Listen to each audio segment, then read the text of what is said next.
I'm getting ready to make a cucumber dill dip, and it is out of this world. So delicious, super easy to pull together. Let me show you how to do it. Let's get started.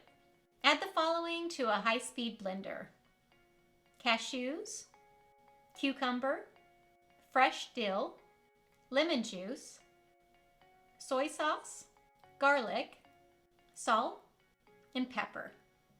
Then give that all a whirl. Once it's fully incorporated, pour it into a bowl, top with more fresh dill, and then go to town. This is great to dip veggies in, or you could even thin it out a little bit with some water and use it as a salad dressing.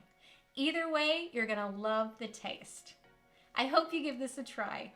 If you have any questions, please let me know, and thank you so much for watching. I hope you have a great day.